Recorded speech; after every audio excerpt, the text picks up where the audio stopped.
Welcome back. Our next session is a fireside chat between Michael Presyman, founder, executive chairman, and climate lead at Everlane, and Lauren Sherman, chief correspondent for the business of fashion.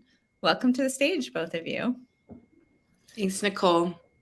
And hello to everyone in the audience who I chatted with yesterday. It's nice to virtually be with all of you again. Michael, I'm really excited to have this conversation. We've chatted many times in the past, but this feels very complete in what we're going to cover today. I think to start, I'm sure everyone in the audience knows what Everlane is, but I'd love for you to kind of go back to, was it 2011, 2010 when you all launched, and think about what transparency meant to the brand then and what it has evolved into as climate and other environmental things have become more important to you as a founder and the mission of the brand. Yeah, absolutely. Yeah, I couldn't agree more on, we've chatted many times, but finally get to do a chat together.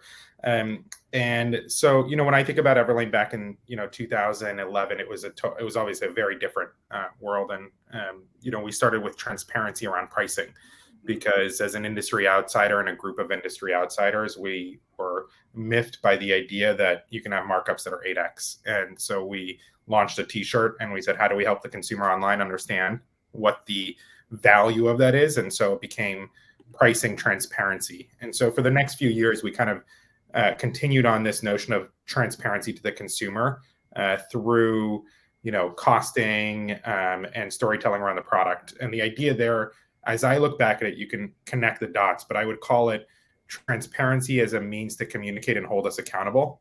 And that the transparency there was to do right by the consumer. So that would be like one stakeholder. The next was in Rana in 2013. Rana Plaza collapsed in Bangladesh, and that was sort of a call to action for us around transparency around factories. So again, we could be held accountable on that front.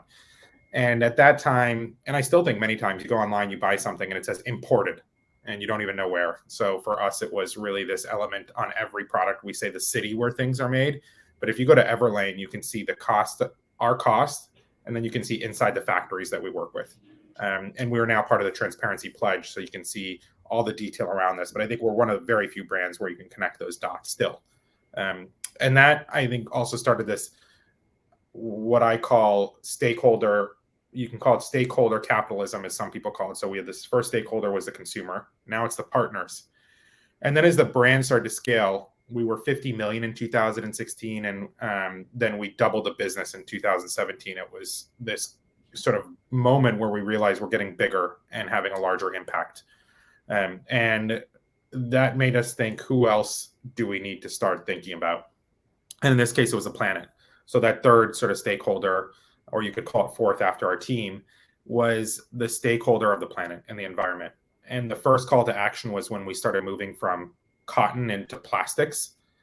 But the notion that polyester was a plastic as an oil was very unknown at that time. And so we had a lot of education to do around the No New Plastic Initiative, where we moved to remove all virgin plastic from the supply chain. And then we started working on water. And then now we're working on carbon. And so we can go into detail on any of those, but the transparency we launched in the environmental report that just came out is part of, I would call that fourth stakeholder, which is how do we do right by the planet? And that's how I think about it now. So this is obviously, this conference is focused on materials. How do materials play into all this? When did you start really looking at the materials you all were using, and how has your materials program evolved over the years? We've always looked at materials. So first and foremost, I believe that there's a couple of layers to this. High quality materials, right, is number one. So the testing one does around, color fastness, strength, crocking, all of this. You want materials that actually last, because if the materials last, the product lasts. The next was, what's the actual environmental impact of those materials? Cotton, we've tried to switch to organic cotton, and we're 70% of the way there. Plastics, all virgin oil, removing that. And then most recently, moving away from leather thanks to all of the amazing materials that are out there. Because leather, while it's a small part of our overall material base, it's definitely the heaviest on a per use basis, or on a per style basis. So as we think about how to reduce emissions, we have this framework: keep the planet clean and keep the planet cool. And everything ladders up into materials, and it starts with materials. So how have you found those partners? Obviously, a lot of them are here today, Yeah. and you're based in the Bay Area, so you are connected to many of these businesses. But how did you start to research that, especially at the beginning, because you're a big company now, and but back then maybe it was even so when you were hard. $50 million, yeah. I mean, the one that was really hard. I'm really thankful for all the stuff happening and all the innovation happening and all the folks here in leather. I think there's two things I would say. The first is it was very challenging for plastics. When we started in 2016, we were introducing outerwear, and we wanted to make it all out of recycled material. The availability was very low. It is what I'm encouraged by is the speed of innovation and the speed of adaptation. We actually flew out to Taiwan, met with vendors, explained what we needed, and it took us 2 years to basically launch an entire virgin plastic-free collection, because it was about 10% more expensive. So we had to pass that on partially to the consumer. The leather, I would say there are so many great suppliers, and we've had the opportunity to work with Deserto and Modern Meadow, but there's many more we want to work with and are in talks with. And I'm really thankful for that. The question there is just scale and quality of the sort of material, but I believe we're going to get there relatively quickly. I think the challenge, of course, for small brands, and we want to be helpful. So if anyone wants to reach out to us, Katina, who I believe is at this conference, or myself can help out. Yeah, in terms of the investment that the leather program, transforming your leather program will take, I don't even know if you have like a specific number to put to it, but how do you view that investment? When you're figuring out the budget for the year, how do you know how much money to put into this stuff? Because you're probably not going to be able to incorporate it into product for a while, right? So our investment isn't as much a dollar investment; it's a time investment. And I think people sometimes get those two.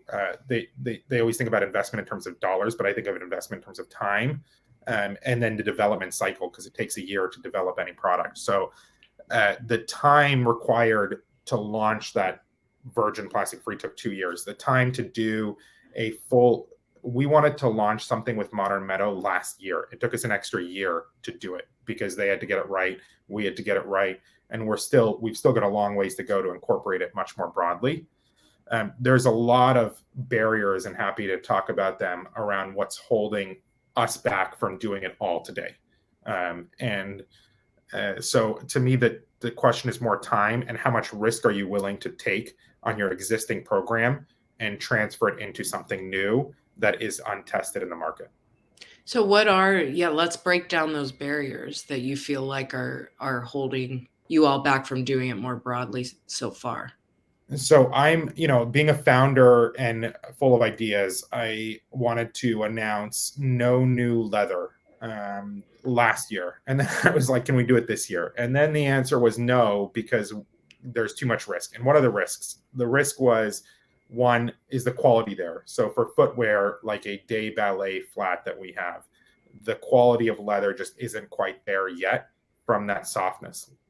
Two, there's still a lot of plastic, not a lot, but there's still plastic in this. And we have a no new plastic initiative. So how do we balance that and figuring out how to communicate that to the consumer and what's the right decision? Three, supply. Is there enough supply available at the time we need? Four, cost. Is it the right cost? We have leather that's probably mid-high in the level, and we need to make sure that we can replace it. And the fifth is duties. The duty rate on bio-based materials is significantly higher than leather. And so the cost of the material needs to be 20% lower, basically, to make up for that duty rate. And that's a big, big one. Why is the duty rate higher? Is that some sort of duties are this government crony thing? I think it's like kind of a government crony thing, but not really. It's sort of like legacy government thing that needs to be changed. And there's this textile exchanges working on this and a few others. But the duty rate on synthetics, I think, and somebody will have to correct me if I'm wrong in the chat, but it's around 27%. And then leather, I believe, is 9%. And so it's just your duty that's applied on the inbound is much higher. And there's all kinds of nuances around duties, and I'm not a duty expert, but I do know that just replacing it for apples to apples with a similar type of material has a higher duty rate, and therefore the cost goes up significantly. In terms of how you prioritize, obviously you did the No New Plastics initiative first, but you mentioned organic cotton, which seems to me, as someone who, we have a whole sustainability team that covers this stuff really closely, as someone who covers it more kind of zooming out, organic cotton, if you and Levi's and a bunch of other big denim players adopted that fully, that feels like a big unlock to me from a just transformation of an industry perspective. Cotton versus alternative leathers or whatever they are called. I know there are a lot of different terms for them. Bio-based leather, whatever we want to call it. Yeah. What do you think? What are you prioritizing right now? And B, what are the sort of different challenges? How are those two markets different? And obviously cotton exists and this other stuff. Yeah. I mean, so if Levi said tomorrow they wanted to be 100% organic cotton, they couldn't do it, right? The supply does not exist. And this is the equivalent of any large company coming in and trying to move the entire supply chain. It takes decades, because there's farms that have to be built, there's farms that have to be adapted, and there's just not the supply. So Everlane is just one second. I'm staying in a hotel and somebody was good. So Levi's coming in would totally disrupt the market. So it just takes time. So even for us, we've said we want to go organic, but we're starting to move into what you would call pre-organic. People that are doing the transition, because it's a multi-year phase, and we want to support those farmers. When we think about where we're prioritizing, it's speed a bit. So we could make the plastics one happen really fast. We could make organic happen relatively quickly. And this leather one is going to take much longer. We also do other work, which is our cashmere this year will be 80 to 90% fully recycled. From beautiful cashmere sweaters made new again, and same with wool. And so for as much as possible, we're using what's available today to make the change as quickly as possible. And then where there's innovation required, what we want to do is partner with the innovators and tell their story so that we can get more adoption into the market. So why are materials so important to you? Because of your broader missive and the fact that they are a great way to reduce emissions, or what would you say the broader impact of focusing on materials will be for the company? So if you look at our supply chain, of the 100% on carbon emissions, 62% is going to come from from scope 3, which is materials and manufacturing, and half of that is materials. We have the opportunity to choose what materials we use, so we can move that around. Within our factories, we're a very small portion of their overall structure.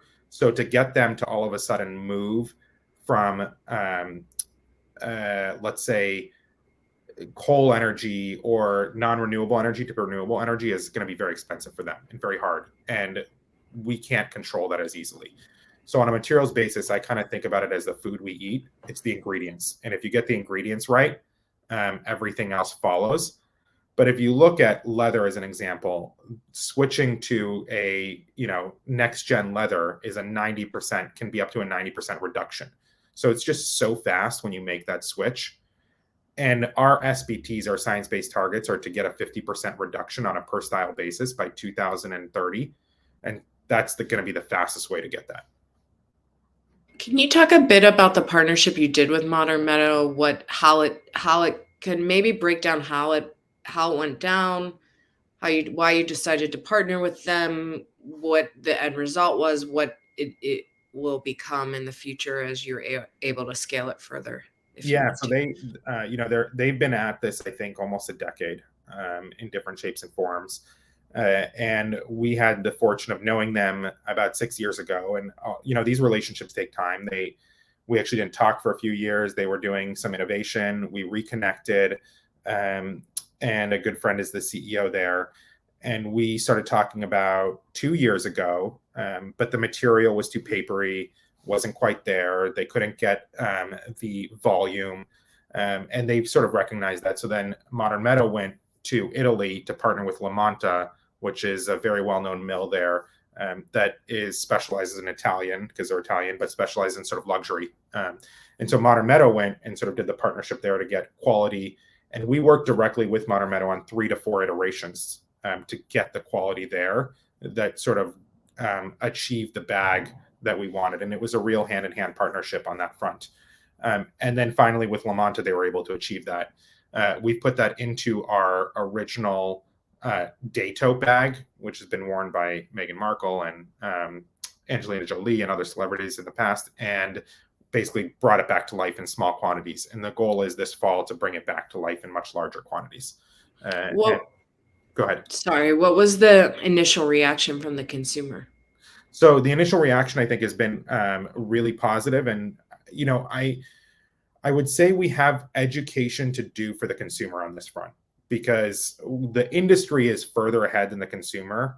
And when we introduce plastics, people like to say, or I've heard this phrase before, that when you introduce something new to the consumer, it requires education. Education requires, tuition, and tuition is expensive. Like, it takes time and it takes money to change the consumer mindset. And as we know, the consumer is still out there buying Shein. So there's a lot of work on education to happen here. What does the consumer care about when you are able to educate them? Like, what are you able to get them to care about? It's a good question. We found the plastics one consumers really care about, because that's in the zeitgeist. We have found organic cotton. It's a lot. People don't understand it as much. They understand organic food. And I would say even organic food, for as big of a movement as it may seem, it's still a very small part of the market. And so organic cotton is very challenging to educate on. And next gen materials, in leather, I do believe that ultimately for it to win, it will have to be better than regular leather, right? When you look at industries that drive innovation, you have to assume it's going to be better or at a better price to make wide sweeping adoption.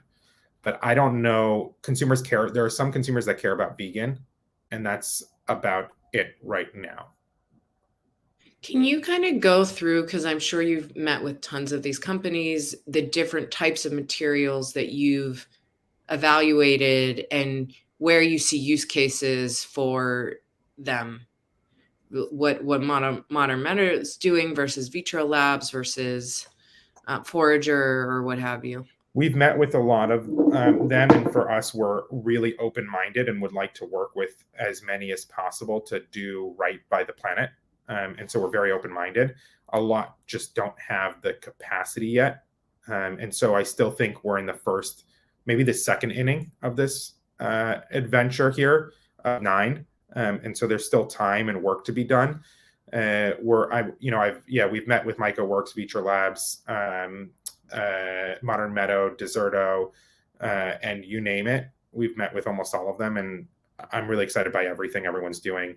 I'd love to see this come to life also in other materials that replicate. So, for example, cashmere.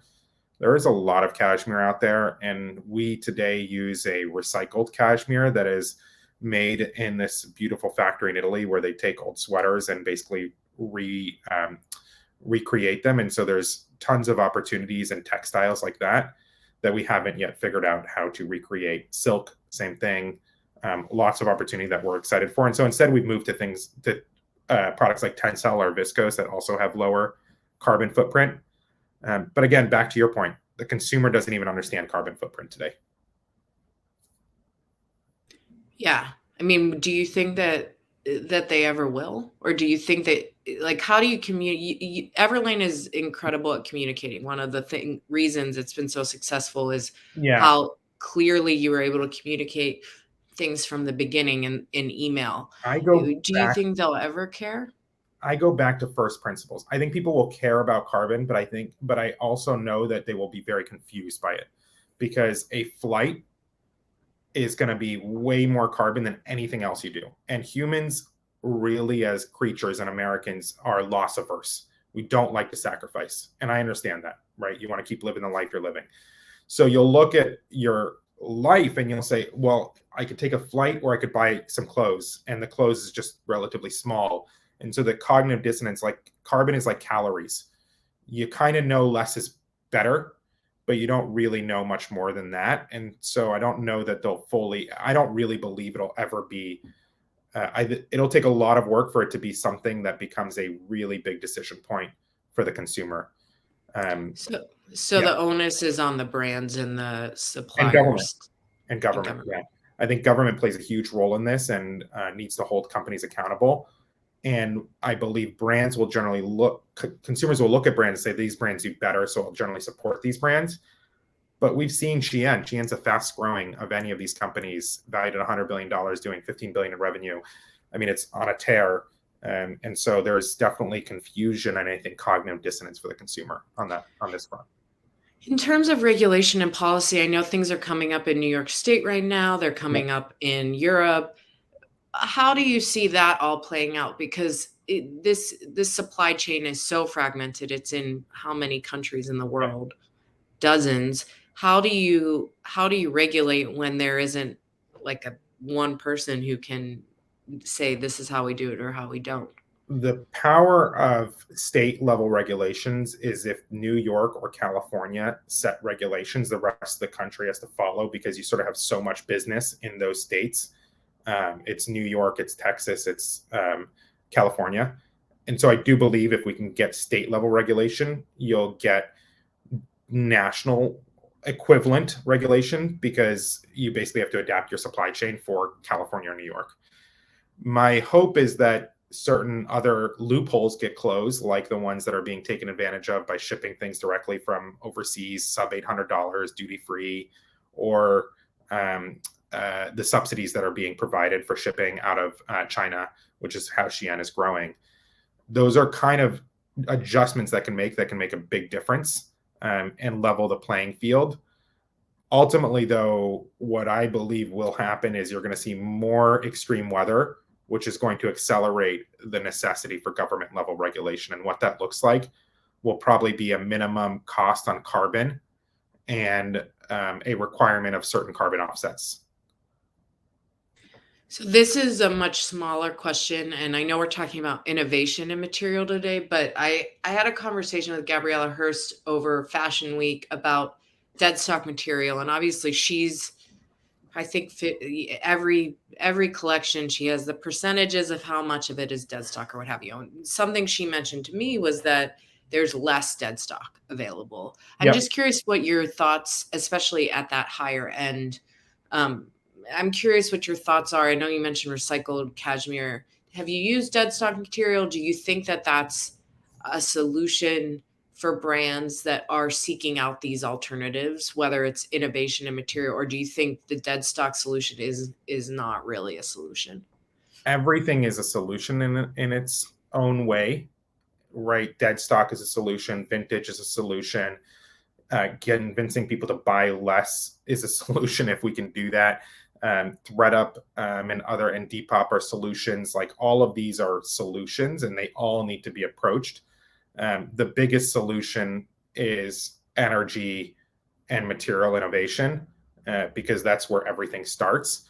And if we can get the current production to be lower on a per carbon basis, and a water wastage, those are going to be your big, broad-based solutions for all these companies that are still trying to meet their quarterly revenue targets.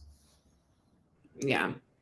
So Tiffany from the audience has a great question along these lines, and she asked, when you're working with your supply chain, what's the reaction of these manufacturers adopting? Are there challenges or resistance in the middle? She said the reaction of textile manufacturers when adopting these next gen materials, but I'm curious, like, at every step of the supply chain, when you're inserting these materials, like how many steps are affected, and how do you kind of negotiate or explain to these suppliers that you want to use these new things, and are they open to it? We're in a obviously somewhat fortunate position, because when we go to a supplier now, we're large enough where we can, or we have enough credibility in the industry that they know working with us helps them. So we can work with a textile producer to make something that's recycled materials, for example, and really innovate on that. But I would say most of the time there's a lot of hemming and hawing if you try to do too much, development or push the boundaries. What's so amazing about fashion is it's so trend driven, such that when a couple companies do something, everybody else follows. And that's why I would say suppliers are now starting to lead the way, and you're definitely seeing that on the material side. Factories, they don't care. Like, they're whatever, give us the material, and we're pretty easygoing about it. So we've had nothing on the production side that's been ever any major holdup. When you start to move into certifications, though, like Blue Sign or GOTS, that is definitely requires much more work and a bit of dragging people through it, because it requires certification on every factory level. Do you think certification is helpful and necessary to make all this move forward? Yeah, totally. I believe that without certification, there will be massive amounts of fraud. So we're huge supporters of certification.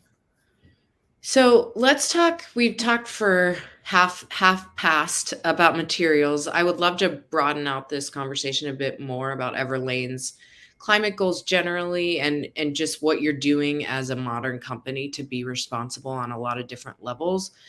So can you kind of speak to, you've mentioned a bunch of different initiatives, but how you developed your climate goals, and what they actually mean, and maybe just kind of break down how you did it as an example for some of the entrepreneurs in the audience who might not have the team around them to build out such a robust program. It's part of the reason we're, I think, simple on communication is we try to keep frameworks relatively simple. So the framework we use now is keep the planet clean, keep the planet cool, do right by people. And that's going to be your pollution waste. That one is where we focused. Actually, doing right by people is where we focus first. That's easy. Choose the right factories. So even if you're small, choose factories that treat people well, be smart about it, use less factories, and keep your assortment tight. By keeping things clean, for us, that was about material selection originally. So that's where we work with Cytex to have, really clean factory in denim. It's where we use organic cotton, and it's where we use recycled plastic. So and clean is what the consumer understands the best. Consumers understand pollution and waste. They don't understand carbon. And then keep the planet cool. That is a really expensive amount of work to do. We have a whole integration with Watershed that measures all of our carbon. We partner with a whole number of third parties to do LCAs. If I know people want to move towards keep the planet cool, but if you're small, you actually don't have as much impact on keep the planet cool, and the consumer doesn't really understand it. So I would encourage highly any smaller brands to focus on clean and people and clean, and then come into cool later. Do you have, and Hannah in the audience asked, is there a sustainability department at Everlane, or is that built into every department? How have you structured it internally? We used to try to have this cool philosophy where it was like built into every department. And then it turns out that you don't get the right frameworks and efficacy and management of it. So Katina, if she's here today, might poke in, but you can also email Katina at Katina, Katina at everlane.com, and she leads it, and she'd be happy to help. But she leads it. She's got 2 folks underneath her, and she is integrated in every conversation, all the way starting at the beginning of design, as well as a roadmap that is very clear to the rest of the company. When did you make that shift to realizing you needed to have like a separate group who was working with each different part of the business? Externally, it was when we felt we were doing a ton of work and then not getting great ratings. And actually, it's pretty funny because Tesla has this problem. Tesla, I don't know if you saw, recently got removed from the S&P ESG index. I didn't see, but interesting. It's interesting, right? They're one of the more forward thinking on this front, but they don't do a lot of the work to have the efficacy in the right way. And we had that same problem too. And so it was really critical for us to bring in somebody that could help clean this up. That makes sense. So you've been in the fashion industry for hi, Nicole, are we done? Oh, I thought we had an hour. We can't hear you, Nicole. Nicole, you're on mute. Of course. Sorry, I said we are at networking break now, but it might be a great opportunity to have people go over to the Everlane booth, because I know like Katina's there to answer people's questions. And I'm sure they'll provide additional opportunities for people to get in touch with the company. Great. Michael, thank you so much. And sorry we didn't get to talk big picture fashion industry stuff. It'll have to be for another time. It will be. It'll be fun. Maybe there could be a business of fashion article. There we go. Definitely. There we go. One of many. Thank you so much. Thank you. Well, thank you both. So now we have our first networking break of the day. We recommend spending some time exploring the virtual booths, like I just mentioned. Please go over to Everlane's if you want to continue the discussion. And you can find out more about our partners, meet with them face-to-face through the live video chat function in the booths. And to get there, just go to the left-hand side of your screen where it says Expo. After the networking break, we'll have our roundtable sessions. So these are 3 sessions that are running concurrently, exploring white space opportunities in next-gen materials. To access these sessions, please click on the Sessions tab on the left-hand side of the screen, and then select the session you'd like to attend. We are recording all sessions, so don't worry about it. Go to one now, and you can come back after today and see the other 2 sessions. Thank you.